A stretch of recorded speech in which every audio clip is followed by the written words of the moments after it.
What's going on, y'all? It's your boy Scott here at Hallis Hall for day one of Chicago Bears mandatory mini camp here. We've had a full attendance, even though all of them didn't go out there and practice on the field. Everybody was here in the building. Coach Ben Johnson spoke to us and said that, he really likes the consistency that is starting to be built here through these 7 practices that they had, and also talked about being able to see the growth in this team going forward, man. So let's see what Ben Johnson had to say. We're seeing gradual improvement. It's been great. 6 practices the previous 2 weeks and then 1 here today, and you can see growth from each guy. You can see growth from each unit, and it's pretty cool to see it all come together. Didn't get to speak to Caleb Williams today, but we did speak to his #1 wide receiver, DJ Moore. DJ Moore, always a funny guy to talk to. DJ talked about, different ways that he could probably be used in this offense. Doesn't really know how he's going to be used, but he's excited about it. And also talked about the body language. That was really the topic from a lot of Bears fans in media last year. So let's see what DJ had to say. Just don't do it. Just keep it inside. We talk about it later, and just don't put it on film, don't put it on TV, so you guys can't run with it. So that's how it is. How does that show up during the spring, though, when there aren't games, there aren't cameras and all of that? Like, how is body language being emphasized in the practice field? Be honest right now, we ain't gonna talk about it. I did it once, and then we nipped it in the butt, and it never happened again. Always good to hear from DJ, man. DeAndre Swift also spoke, man. There was a lot of stuff coming into this offseason about the Bears need to get another running back to help DeAndre Swift out, or maybe replace him because of his subpar season he had last year.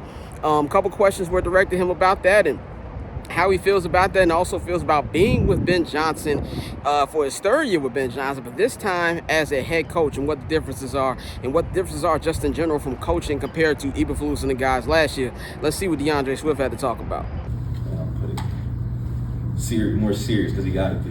But I see he's done a hell of a job. Just seeing him transition, even when I was where I was before, just seeing his growth as a coach and as a man.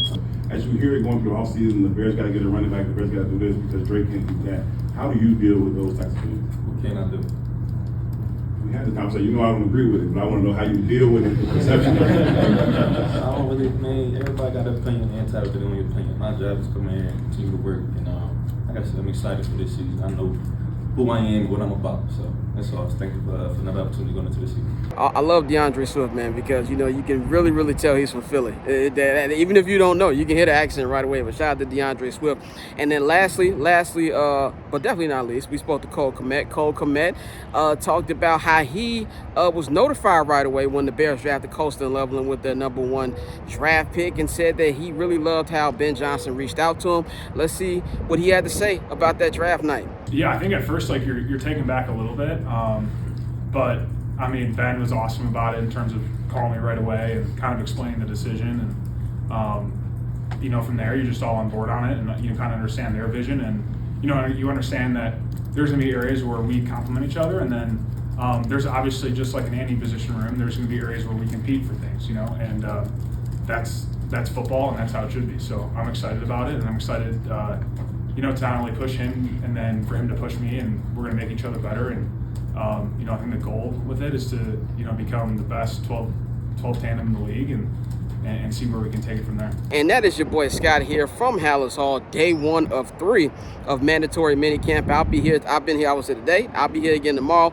Won't be here on Thursday, but this is what we'll have down for y'all here. 79th and Hallis. I'm not going to hold you. Barbershop Network, HNB Media. Boy Scott at Barbershop Scott on social media platforms. We going to holler.